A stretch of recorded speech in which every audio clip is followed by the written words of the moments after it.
जय हिंद साथियों, स्वागत है आप सभी का आपके अपने YouTube channel target with Ajit में।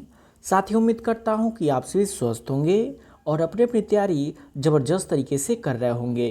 तो साथियों, आज की इस क्लास में हम डिस्कस करने वाले हैं कृषि विज्ञान के उन सभी महत्वपूर्ण प्रश्नों के बारे में जो कि आप सभी के यूपीटी एचडी एग्ज़ाम के लिए मोस्ट इंपॉर्टेंट हो जाती हैं।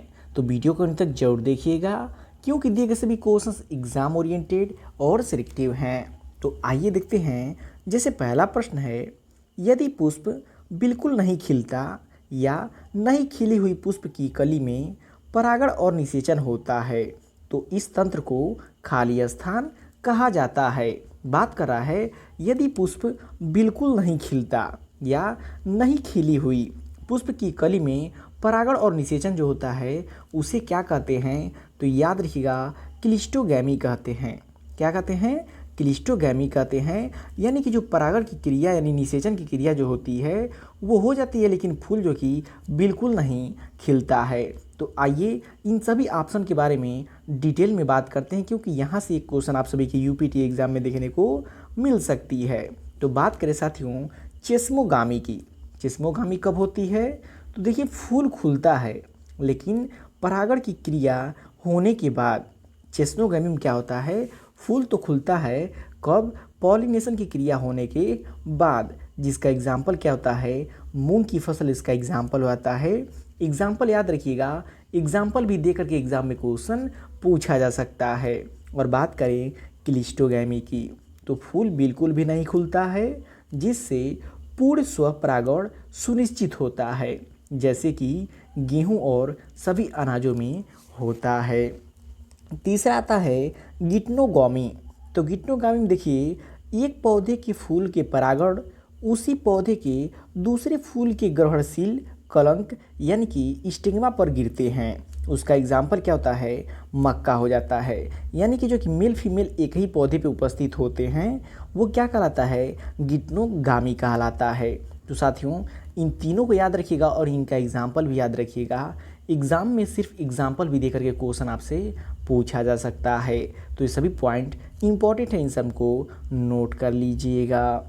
नेक्स्ट क्वेश्चन है, खाली स्थान अगली सर्वोत्तम वैकल्पिक गतिविधि से त्यागे गए या छोड़े गए रिटर्न का मूल्य कहलाता है। क्या कहलाता है? तो याद रखिएगा अवसर लागत कहलाता है। साथियों, इसको समझने के लिए एक ट्रिक है। देखिए, क्वेश्चन में बात कर रहा है खाली स्थान अगली सर्वोत्तम वैकल्पिक गतिविधि, यानी कि विकल्प है आपके पास, त्यागे गए या छोड़े गए रिटर्न का मूल्य कहलाता है। तो वैकल्पिक गतिविधि थी जिसको त्याग दिया गया और त्यागा गया तो आपको मिला, तो क्या था, अवसर मिला। त्यागी गई चीज़ यदि आपको मिलता है तो अवसर मिलता है आपको अपनाने का। तो राइट आंसर ऑप्शन सी हो जाएगा। ऐसे यदि रिलेट करेंगे तो एग्जाम में 100% आप क्वेश्चन कर पाएंगे। नेक्स्ट क्वेश्चन है, धान का निम्नलिखित में से कौन सा पादप रोग महान बंगाल अकाल के लिए जिम्मेदार था? साथियों, मोस्ट एग्जाम रिपीटेड क्वेश्चन है। ये क्वेश्चन बार बार एग्जामों में पूछा जाता है कि धान का निम्नलिखित में से कौन सा पादप रोग महान बंगाल अकाल के लिए जिम्मेदार था? तो याद रखिएगा ब्राउन लीफ स्पॉट डिजीज़ जो कि जिम्मेदार था किसके लिए, महान बंगाल अकाल के लिए। और इसका रोग कारक क्या है, तो हेलमिंथोस्पोरियम ओराइजी हो जाता है। तो इम्पॉर्टेंट क्वेश्चन है, याद रखिएगा। नेक्स्ट क्वेश्चन है, गोनेडोट्रोपिन रिलीजिंग हार्मोन वर्तमान में मछली के प्रेरित प्रजनन के लिए सबसे अच्छा उपलब्ध जैव प्रौद्योगिकी उपकरण है। यह हार्मोन किस ग्रंथि द्वारा स्रावित होती है? तो याद रखिए साथियों, हाइपोथैलेमस ग्रंथि द्वारा स्रावित होती है। किस ग्रंथि के द्वारा? हाइपोथैलेमस ग्रंथि के द्वारा स्रावित होती है। और साथ ही ये करंट का क्वेश्चन है जो कि मछलियों में प्रजनन के लिए जैव प्रौद्योगिकी में अपनाया जा रहा है, इसलिए क्वेश्चन इंपॉर्टेंट आप सभी के यूपीटी एग्जाम में देखने को मिल सकता है। तो इसको आप याद रखिएगा।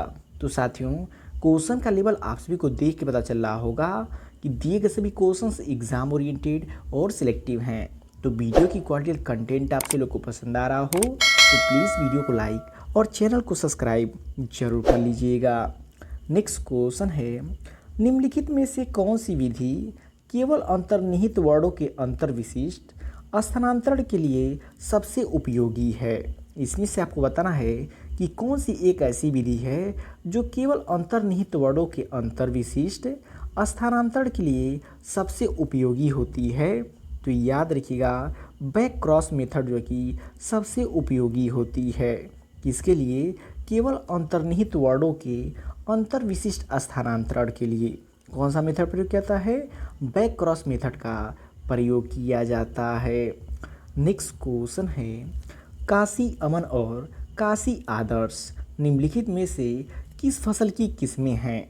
Most important question, double star mark कर लीजिएगा कि काशी अमन और काशी आदर्श निम्नलिखित में से किस फसल की किस्में हैं? तो याद रखिएगा, टमाटर की किस्में हैं और ये किस्में साथियों बार बार एग्जामों में पूछा जा रहा है। नेक्स्ट क्वेश्चन है, निम्नलिखित में से किस पोषक तत्व की कमी से पौधों का रंग पीला और बैंगनी होने के साथ साथ पौधों की वृद्धि धीमी हो जाती है? तो इम्पॉर्टेंट क्वेश्चन है। देखिए, टोटल 17 आवश्यक न्यूट्रिएंट हैं जो कि आप सभी के एग्जाम में यहाँ से एक क्वेश्चन पूछा जाएगा, इसलिए हमने इस क्वेश्चन को फुल डिटेल में डिस्क्राइब कर दिया हुआ है। तो बात कर रहा है किस पोषक तत्व की कमी से पौधों का रंग पीला और बैंगनी होने के साथ साथ पौधों की वृद्धि धीमा हो जाती है? तो किसकी कमी होने से? याद रखिएगा, फास्फोरस की कमी होने से। फास्फोरस की कमी होने से पौधा जो है कि पीला होता है और बैंगनी होने के साथ साथ पौधे की वृद्धि भी धीमी हो जाती है। आइए अन्य जो कि पोषक तत्वों के बारे में डिटेल में समझते हैं। तो बात करें साथियों, नाइट्रोजन की कमी से क्या क्या होता है, क्योंकि यहाँ से एक क्वेश्चन आपको देखने को मिल सकता है।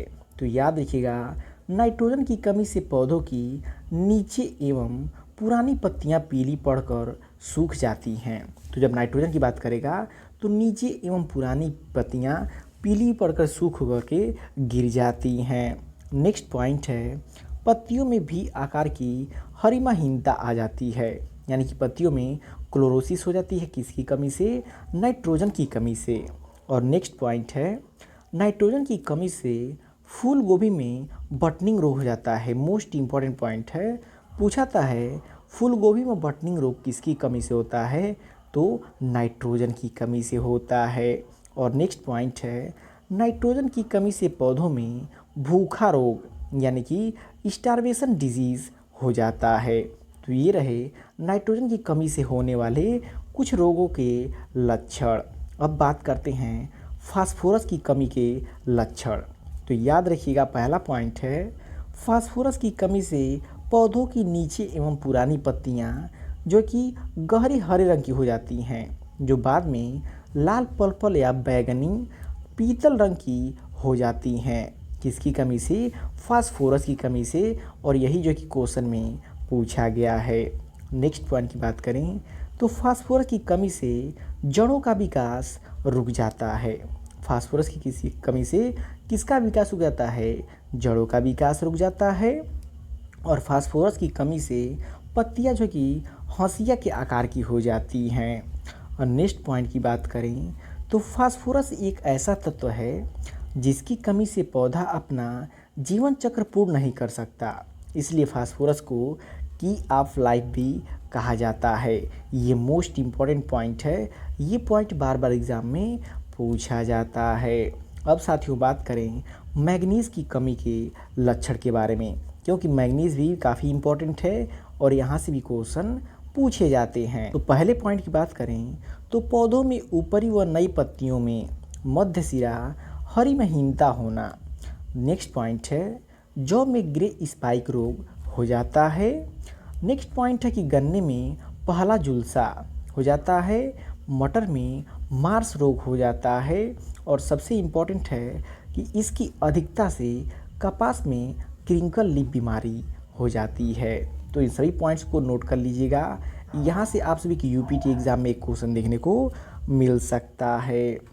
नेक्स्ट क्वेश्चन है, गेहूं का अनावृत कंडवा रोग निम्नलिखित में से किस रोगजनक के कारण होता है? साथियों मोस्ट इम्पॉर्टेंट है वीट का ये डिजीज़ कि गेहूं का अनावृत कंडवा जो रोग होता है वो किस रोगजनक के कारण होता है? तो याद रखिएगा, अस्टिलेगोन्यूडा रोगजनक के कारण होता है। कौन सा रोग? गेहूं में अनावृत कंडवा रोग। आइए इसके बारे में थोड़ा डिटेल में समझते हैं, क्योंकि यह रोग मोस्ट इम्पॉर्टेंट है और बार बार के एग्ज़ामों में पूछा जाता है। तो बात करें लूज स्पॉट ऑफ वीट की। यह अस्टिलेगो न्यूडा वैरायटी टीटीसाई द्वारा फैलता है। यह एक इंटरनली सीड बॉर्न डिजीज़ है। कौन सा? Loose spot of wheat. जिसके उपचार की बात करें तो वीटावैक्स या फिर कार्बेंडाजिम से इसको उपचारित किया जा सकता है। अब बात करें करनाल बंट की। ये भी इम्पॉर्टेंट जो कि रोग हो जाता है गेहूं का और परीक्षाओं में बार बार पूछा जाता है। यह रोग सबसे पहले 1930 में करनाल हरियाणा में मित्रा द्वारा प्रायोगिक बीज प्लांट में देखा गया था। तो करनाल बंट किसके द्वारा देखा गया था? मित्रा के द्वारा। ये पॉइंट इंपॉर्टेंट है, याद रखिएगा। यह निमोसिया या टिलेसिया इंडिका नामक कवक द्वारा होता है। किसके द्वारा होता है? कवक के द्वारा होता है। और कवक का नाम क्या है? निमोसिया या टिलेसिया इंडिका।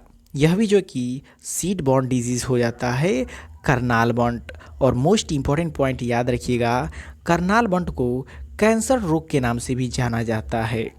कौन सा रोग? कैंसर रोग के नाम से भी जाना जाता है। तो साथियों, वीडियो की क्वालिटी और कंटेंट आप सभी लोग को पसंद आ रहा हो तो प्लीज़ वीडियो को लाइक और शेयर करके चैनल को सब्सक्राइब जरूर कर लीजिएगा। नेक्स्ट क्वेश्चन है, प्रमुख एपिस्टासिस प्रकार के जीन अंतःक्रियाओं का अनुपात क्या है? साथियों, मोस्ट इंपॉर्टेंट क्वेश्चन है और लिख के ले लीजिए आप सभी की यूपीटी एग्जाम में यहाँ से एक क्वेश्चन 100% देखने को मिलेगा। मैंने इस वीडियो में सिर्फ उन्हीं क्वेश्चंस को सिलेक्ट किया है जहाँ से क्वेश्चन आप सभी की यूपीटी एग्जाम में देखने को मिल सकती हैं। तो साथियों, बात करा है प्रमुख एपिस्टासिस प्रकार के जीन अंतःक्रियाओं के अनुपात की। कितना होता है? तो याद रखिएगा, 12 संबंधी 3 संबंधी 1 हो जाता है। और आइए अन्य के बारे में डिटेल में समझते हैं। तो साथियों, बात करें मोनोहाइब्रिड क्रॉस के जीनोटाइपिक रेशियो की। कितना होता है? 1:2:1 होता है। मोनोहाइब्रिड क्रॉस के फिनोटाइप रेशियो की बात करें तो याद रखिएगा 3 संबंधी 1 हो जाता है। और जब बात करें डाईहाइब्रिड क्रॉस के जीनोटाइप रेशियो की तो कितना होता है? 1:1:2:1:4:1:2। साथियों, ये नहीं पूछेगा, ये कभी नहीं पूछता क्योंकि बहुत ही लेंदी हो जाता है। और डाईहाइब्रिड क्रॉस का फिनोटाइपिक रेशियो बार बार एग्जाम में पूछाता है, याद रखिएगा 9:3:3:1 हो जाता है। और ट्राई हाइब्रिड का फिनोटाइप रेशियो याद रखिएगा, ये भी पूछाता है 27:9:9:9:3:3:1 हो जाता है। और जब पूछे पॉलीमर जीन एक्शन का जो कि अनुपात कितना होता है 9:6:1 हो जाता है। डुप्लीकेट जीन मोस्ट इंपॉर्टेंट है, बार बार पूछाता है 15:1 हो जाता है। कॉम्प्लीमेंट्री जीन एक्शन की बात करें तो 9:7:1 हो जाता है। सप्लीमेंट्री जीन एक्शन की बात करें तो 9:3:4 हो जाता है। साथियों, इन सभी को आप नोट कर लीजिएगा क्योंकि यहाँ से आप सभी की यूपीटी एग्ज़ाम में एक क्वेश्चन 100% देखने को मिलेगा ही मिलेगा। नेक्स्ट क्वेश्चन है, फ्लेम फोटोमीटर का उपयोग खाली स्थान के निर्धारण के लिए किया जाता है। बात करा है फ्लेम फोटोमीटर का उपयोग किसके निर्धारण के लिए किया जाता है?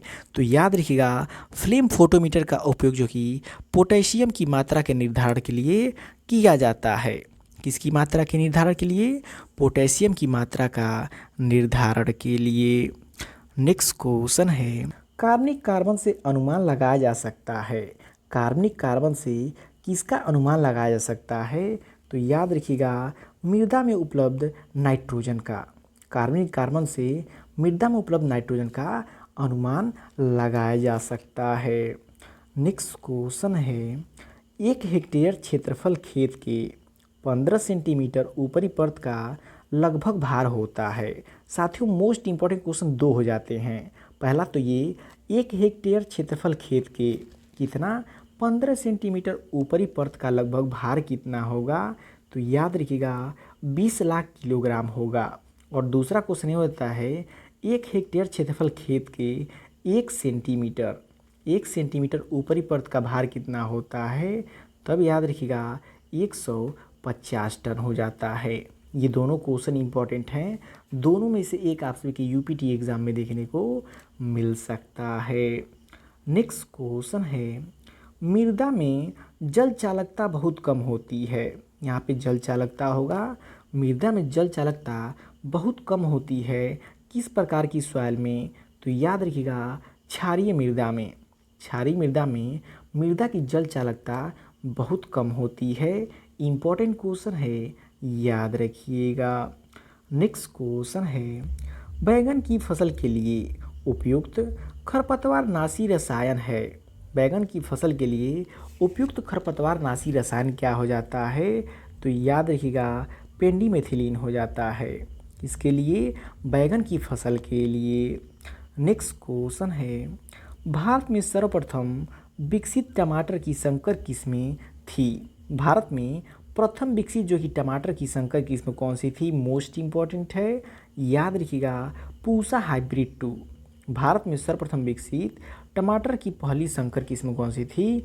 पूसा हाइब्रिड 2 थी। साथियों आइए अन्य फसलों की जो कि प्रथम संकर किस्मों के बारे में डिटेल में समझते हैं। फसलों की पहली संकर किस्मों की, क्योंकि यहाँ से एक क्वेश्चन आप सभी के यूपीटी एग्जाम में देखने को मिल सकता है।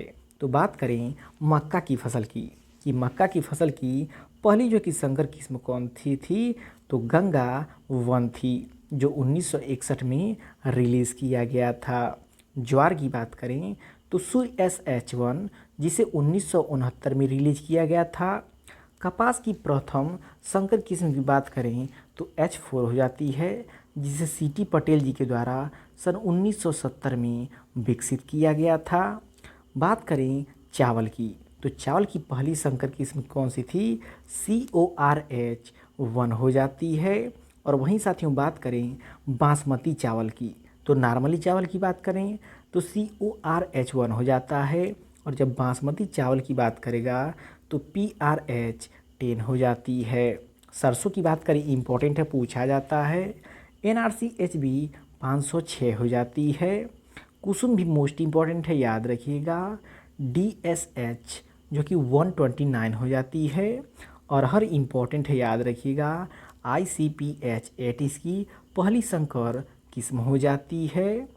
गन्ने की बात करें तो CO 205 संकर किस्म हो जाती है। तंबाकू की बात करें तो GTH 1 हो जाती है। अरोड़ा की बात करें तो अरंडी, याद रखिएगा, बार बार एग्जामों में पूछा जाता है। तो इन सभी को नोट कर लीजिएगा, क्योंकि यहाँ से एक क्वेश्चन आप सभी के यूपीटी एग्जाम में देखने को मिल सकता है। नेक्स्ट क्वेश्चन है, निम्न में से कौन सा ट्रेनिंग संस्थान है? इनमें से आपको बताना कौन सा एक ट्रेनिंग संस्थान है? तो याद रखिएगा कृषि विज्ञान केंद्र। कृषि विज्ञान केंद्र जो होता है एक ट्रेनिंग संस्थान होता है। वर्तमान समय में उत्तर प्रदेश में 89 कृषि विज्ञान केंद्र हैं। और पहला उत्तर प्रदेश में कृषि विज्ञान केंद्र उत्तर प्रदेश के सुल्तानपुर ज़िले में खोला गया था। कहाँ पे? सुल्तानपुर ज़िले में। नेक्स्ट क्वेश्चन है, बछड़ी प्रजनन योग्य हो जाती है किस वर्ष की अवस्था में? तो याद रखिएगा 2 से 3 वर्ष की अवस्था में बछड़ी जो होती है प्रजनन योग्य हो जाती है।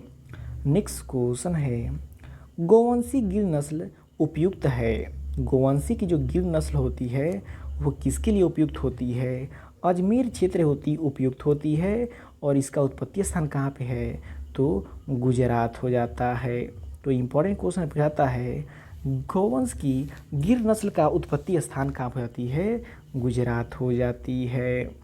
नेक्स्ट क्वेश्चन है, लाख के कीट पालने वाला मुख्य पौधा है। साथियों 2 के बारे में पूछाता है, पहला तो लाख का कीट और दूसरा होता है रेशम कीट। तो जब लाख के कीट की बात करेगा तो याद रखिएगा पलाश के पौधे पर पाला जाता है।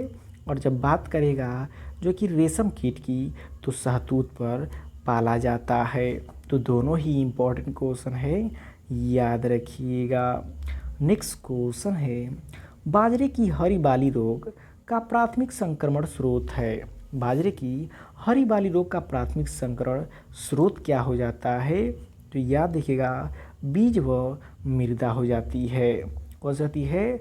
बीज व मृदा हो जाती है। नेक्स्ट